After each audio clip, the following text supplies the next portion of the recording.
Hello, this is Spartan Commander, and this is the 227th Rome Total War Brotherhood game that I've put onto YouTube. As you can see, this map is not the usual flat, featureless map. This map is the Nordic Woodland map, I believe, or sorry, it's the Germania forest one. Okay, the first teammate is a Brotherhood member, Uther, who has bought the Rome Julio faction. And I'd just like to draw your attention here to the upgrades on this cavalry, on his cavalry units there. If you notice, he's got 8 upgrades on, which is quite a lot of upgrades on the cavalry there. In fact, he's making these cavalry, if you like, super elite with these upgrades on here. So my guess is that he's actually made his cavalry that tough for a particular reason. Must be a faction he's thinking he's going to be facing there. Also, if you notice, he's bought the fast-moving cavalry auxiliary, who are fast-moving, and as I say, there are missile troops. They can throw pilers, so that's interesting cavalry upgrades there. And if you notice his general here, he's got an infantry general which is fully upgraded. Now, the urban cohorts are an elite unit anyway, but when they're fully upgraded, it makes them incredibly tough to kill. And it should be interesting to see how long that general fights for before it's killed. And also, he's got an eagle unit as well, which adds even more morale to his army. He's also bought archers as well.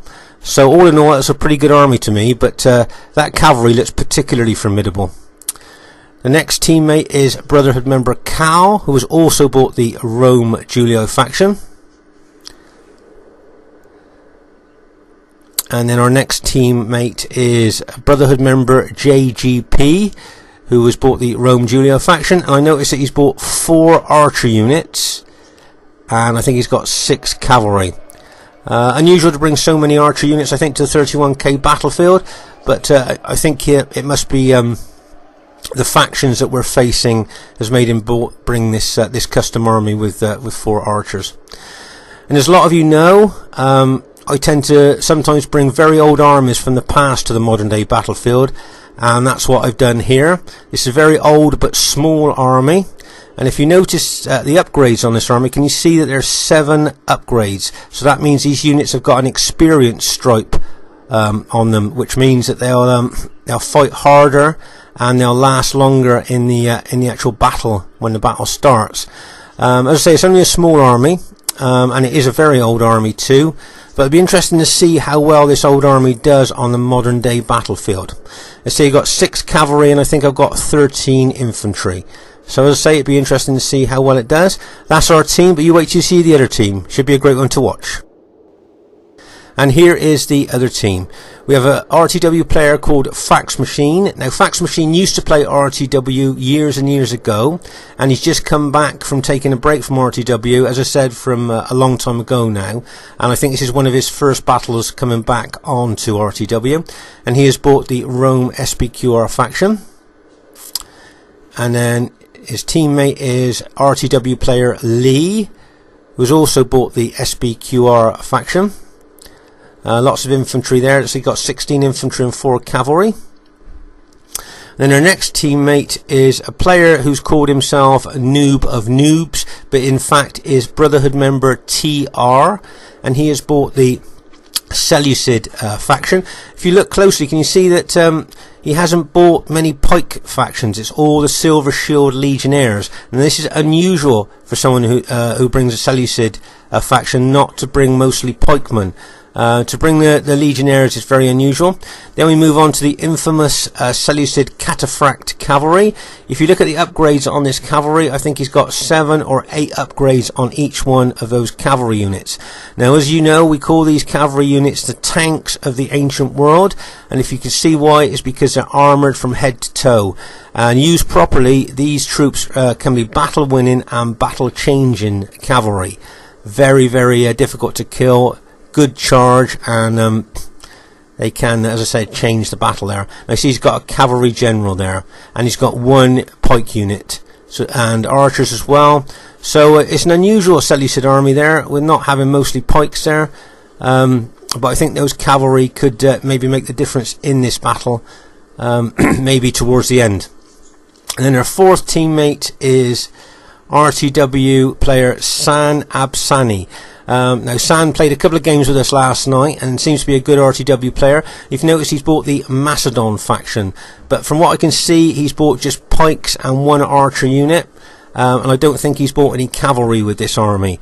So it'd be interesting to see if having that many pikes and no cavalry, you just have to see if the number of pikes make up for not having the cavalry. So there's the other team. Looks pretty formidable. Should be a good one to watch. Okay, at this stage of the battle I've paused the game here just to explain our battle plan here. And what's decided is that Uther and Cal over on the right flank and the right centre are going to attack, and myself and JGP are going to hold in kind of a defensive part of the battle there.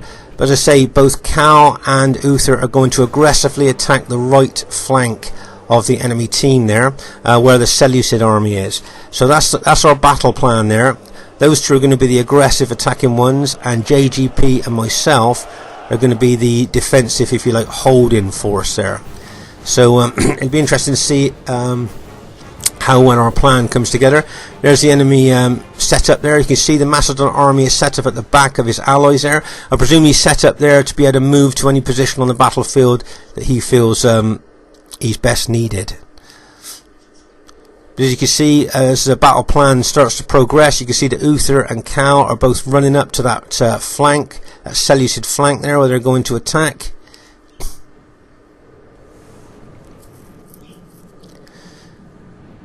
Very aggressive attacking tactics here by Uther. And obviously, as you can see, he's backed up by Cal there.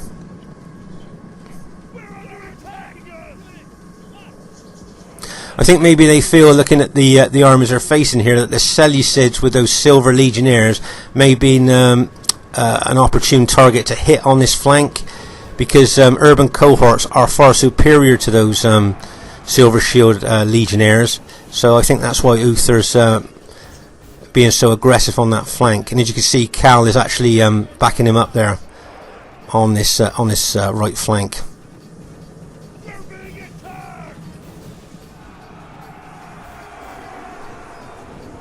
If you notice, the enemy team are becoming a little bit more compact. If you see that the SPQR player on this side here was moving towards the centre there, maybe thinking to support the other flank, because he can see how aggressively we're attacking there. If you notice, the Macedon general now is bringing his pikes forward.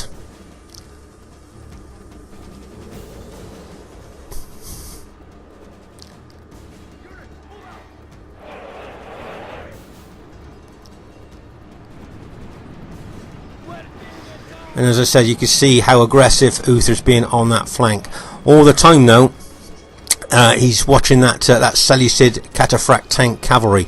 Remember, Uther's also got good upgrades on his cavalry. I think that's why he loaded the cavalry so much with those upgrades there, because he knew he would be facing the Seleucid cataphracts there. So that's why he's done that. But if you notice that Cal has also brought his cavalry across as well, and also Cal is bringing some infantry over to help Uther on this flank.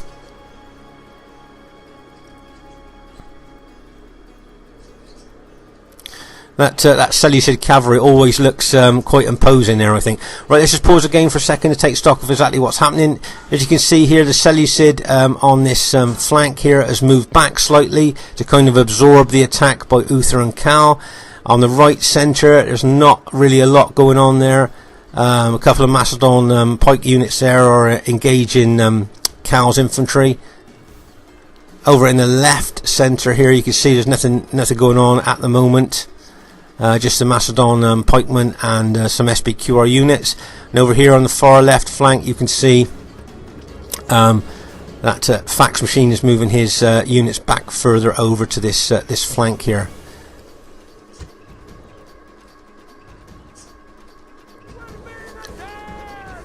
So it'd be interesting to see how this old army of mine does. Just like to draw your attention here to file of fax. One of file of fax is pilot shield units, peasants.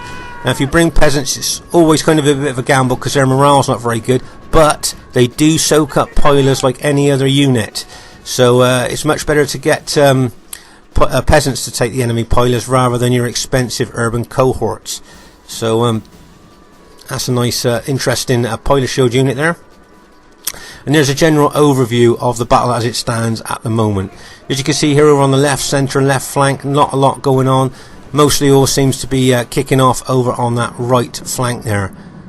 Let's say I think Uther's itching to take on that that cataphract cavalry with his big upgrades on his cavalry. I think he'd probably be interested to see how well his cavalry would do against those cataphracts.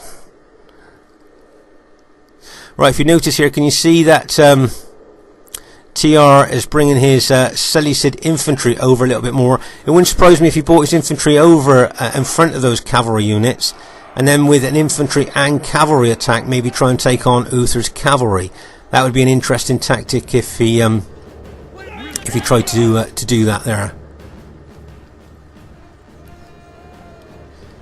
Just having a look at those long pikes there, the Macedon long pikes.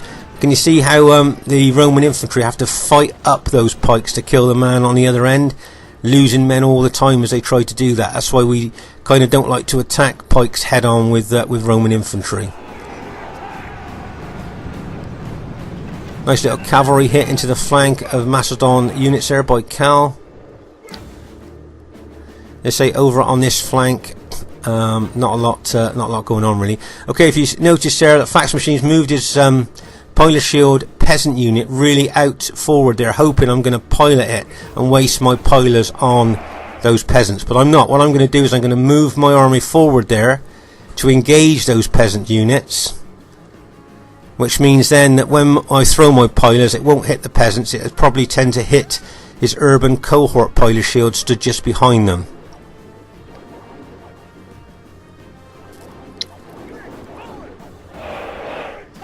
Meanwhile, over on the right centre there, you can see Cal and Uther still fighting. And over here, right, do you remember what I said to you about maybe TR might bring his Seleucid infantry across here in front of his cavalry?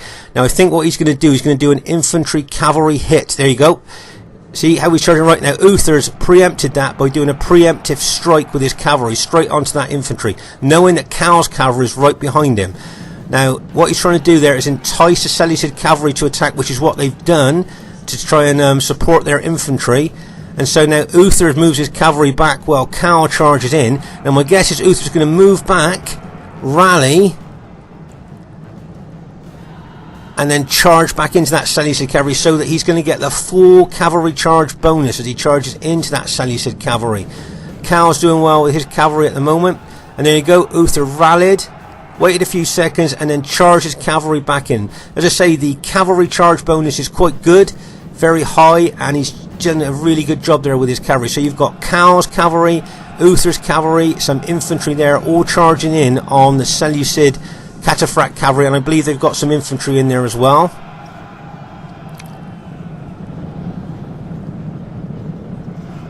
Let's just pause the game for a second here. Right, as you can see here, Uther and Cal's cavalry seem to have routed several of the Seleucid cavalry units there. If you notice that Lee and the Macedon general is bringing over reinforcements to that side.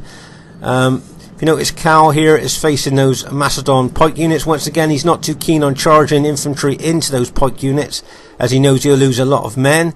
Over in the left centre, not a lot going on. And over on the left here, it's just a bit of skirmishing. But if you notice, I'm sending my cavalry at this stage over to the right flank there to help over on that right flank. I'm just thinking to myself there, if we can actually take that right flank out, that would really help our cause there. But what I'm worried about here is I know the SBQR general's got 5 or 6 cavalry hidden in the woods. And what I think he'll do now I've moved my cavalry away is I think he'll attack me to pin my units. Hold and pin my units while attacking me, and then his cavalry, his hidden cavalry, will come out the woods and smash into the flank of my infantry. And that's what I think he's going to do, as he's seen I've moved my cavalry away to help Uther on the other flank. So I must be very aware of it. It's kind of a bit of a gamble, but I'm just thinking if we can have a swift victory over on that right flank, if I can send my cavalry over to help, then I'll get reinforcements up here. But bear in mind that I'm aware that there's 5 or 6 cavalry in the woods. I'm going to move my infantry over towards my ally here, and at a little bit of a different angle too. So if the cavalry comes out the woods, rather than maybe slamming directly into my flank, if I can just angle my infantry a little bit, they might actually come in at an angle like on the front of my units, if you see what I mean. Now, so moving back, as I said, angling it slightly towards the woods where I'm anticipating the enemy cavalry is going to come from. But like I say, the SPQR general in front of me, as I say, I would have thought that he would attack me aggressively, try and pin and hold my units there before he brings his cavalry out. Right, if you notice, I'm charging my cavalry in over on that right flank once again to help Uther. Let's pause again for a second. Right, can you see a lot of our Julii allies have now routed on this right flank? So what I'm going to try and do is charge my cavalry in to support my allies there, but there's a lot of pikemen as well as I think some Seleucid cavalry there as well. So I'm hoping that maybe the shock of my 6 units of cavalry hitting the enemy there might cause a rout, but we'll just have to see. As I say, there's a lot of pikemen there. Moving over to the right centre there, you can see that Cal's facing the Macedon pikemen. He's got some of his units over here on the right flank, but it's mostly just facing those pikemen there. As I say, he doesn't want to attack them head on. Over here you can see JGP is facing those Macedon pikemen as well. And as I say, over here on the far left you can see I'm facing the SPQR infantry. As I say, I think he's going to hit me there to hold and pin me when he brings his cavalry out from the woods, knowing that my cavalry is away. Okay then, so let's see what happens when I charge my cavalry in here. I don't like charging my cavalry into routing friendly troops because it does lower the morale of my cavalry, but I feel at this stage with that SPQR cavalry coming in behind their units into us, we need to do something here. So if you notice, I've charged my cavalry in there, but if you notice, there's a Macedon pike unit in behind me. They're moving more pike units in behind me as well, trying to trap me between their forward units and the units they're bringing in behind. So what I've done is I've charged in. I've got my full cavalry charge bonus there as I went in, but I'm going to pull back now as I don't want to tangle with those pikemen. Right, let's just pause the game for a second. Let's say here you can see that I've pulled my cavalry back from that attack now because there's lots of pikemen there involved, and as you know, pikemen have got anti-cavalry bonus, and you don't want to hang around with your cavalry when there's pikes involved. So I'm going to pull my cavalry out of that charge. Hope that I've helped a little bit by causing some casualties. And here you can see on the right centre there, not a lot going on, and the left centre here, not a lot going on there. But if you notice, Lee's got 5 infantry units out there. But as I say, can you see that the SPQR general in front of me is starting to attack me aggressively? As I say, what his plan will be is to pin and hold me there while his hidden cavalry will charge out. He's probably hoping that I've forgotten about his cavalry, but I am very aware of that. And I'm hoping to bring my cavalry over as quick as I can now, as I am expecting, as I say, a massive cavalry attack there. JGP's got his cavalry there, so I'm hoping that if I am attacked by the SPQR cavalry before I can get my own cavalry over there, then JGP's battlefield awareness will come in, and he'll be able to send his cavalry over there to assist. As you can see here, the enemy SPQR fort. Right now, can you see his cavalry has just come out the woods there, and he's just combined that with that. Let's just pause again for a second. Do you see how that cavalry's coming out the woods? He's heavily attacked me with his infantry now, throwing every infantry unit in to hold and pin me there, as I said, as he brings his cavalry across. Now if he hits me, he could cause maybe a mass rout of my army. As you can see, JGP's got infantry there and his cavalry. I've got my cavalry there positioned ready to charge in to help Uther again. As you can see, I've got my cavalry there, but I'm hoping that I've seen the danger coming over from the left, and I'm going to charge my cavalry over there to support my infantry. Okay, the battlefield's a bit of a mess at the moment, lots going on all over the place on each flank. As I say, it's an unusual battle because all the action appears to be on the flanks at the moment and not a lot going on in the centres, so it's an unusual battle in that way. But as I say, over on this left flank here, I'm being heavily engaged, and that cavalry is going to charge into my infantry there. Now I'm just thinking to myself, there's Lee's got 5 infantry he's probably going to throw in as well, and I'm just hoping that maybe having this stripe on my infantry unit, that experienced stripe, will help them hold here, because when that cavalry hits, it's going to cause a lot of casualties and could cause a mass rout here. If you notice the angle that he's coming in on the flank, you see I'm trying to bring my cavalry over as fast as I can there to support my infantry. If you notice, one of my infantry units is just routed now. Now RTW players watching this, I think if my infantry was just gold, that would have possibly started a chain route there of that cavalry, that combination of cavalry and infantry hitting my units. But having an experienced stripe, I think, actually saved there. Right, let's just pause the game for a second. As you can see here, loads of SPQR troops coming in on me there, and infantry and cavalry. You've got Lee's got 5 infantry units up behind his SPQR ally there to charge in. And as I say, I think when that cavalry hit me in the flank there, if I'd have just had gold upgrades on my infantry, I could have started a chain route and my whole army could have gone. So just saying to newer players that are starting to play RTW, sometimes putting an experienced stripe on your infantry really can help in certain situations. Right, if you notice, JGP is now charging his cavalry in with mine to counter-attack the SPQR attack. And that is some massive cavalry and infantry battle here on our left flank. I think Lee's just thrown in his pilots and he's just charging his SPQR infantry in there as well. The leader of allies has been slain. This loss is hard. Let's just pause the game for a second. So as you can see here, we've got about 50-50, I would think, looking at this, of SPQR troops and our Julii cavalry and infantry there. In amongst that, you've got my infantry fighting there and cavalry. You can see that JGP is bringing over his infantry as well, and he's also engaging the Macedon units there to stop them moving round and maybe into our flank. Over there on the right centre, you can see there's not a lot going on. But over on the right flank here, you can see that enemy SPQR, Seleucid and Macedon units are fighting Cal's units and Uther's units here over on the right flank. And as you can see on this flank as well, it looks pretty 50-50 to me as well.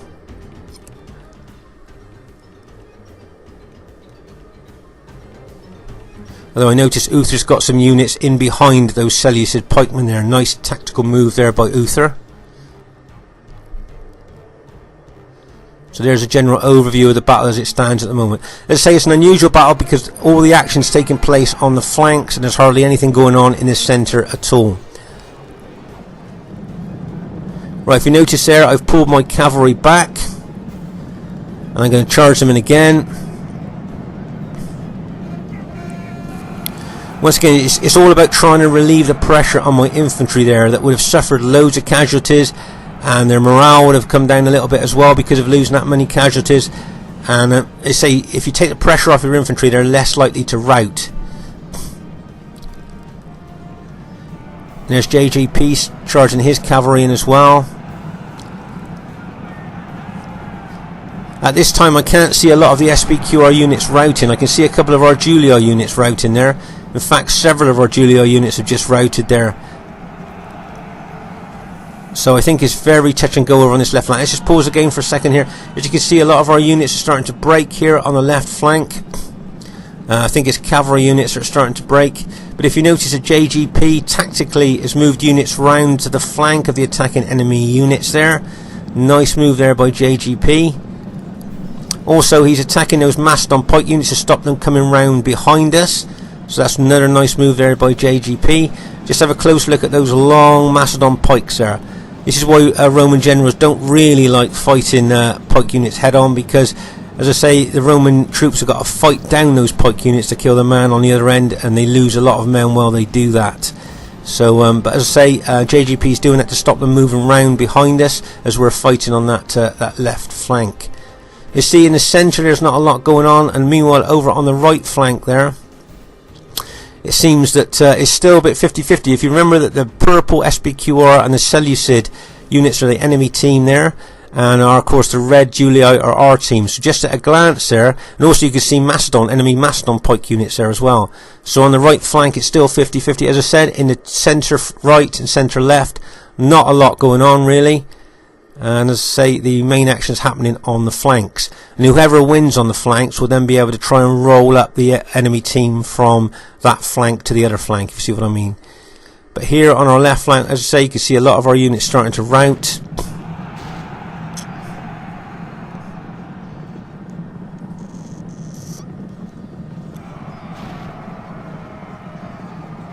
I think I've got 2 very battle damaged cavalry units left that I'm just charging in now.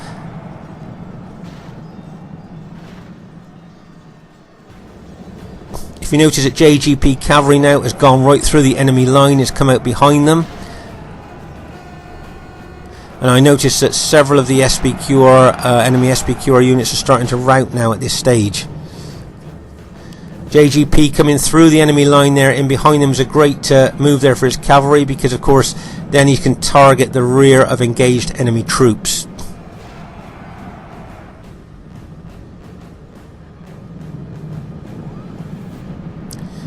Meanwhile, on that our left flank there, you can see, as I say, a lot of the SBQR army starting to rout now. And as I say, JGP now, he won't tackle those infantry coming towards him. What he wants to do is target the rear of the enemy right now. Can you see the Macedon general spotted the cavalry coming in, but he's turned, I think, too late here. He's turned too late there, and the Macedon general is now routed. But of course, all his troops' morale now will drop. As I say, he spotted the cavalry coming in behind him, but by the time he turned round, he was already battle damaged anyway. The shock and the impact of that cavalry routed him there. And as you can see now, what we're going to do is just roll the enemy up from left to right here as we go across. Meanwhile, over on the right flank, Cal and Uther done extremely well there. I think they've won on that right flank after a terrific battle with the enemy team. Now they flee. The gods be praised. The enemy general is dead. As you can see, we're moving over from that left to right now. As I said, rolling up the enemy battle line from left to right there.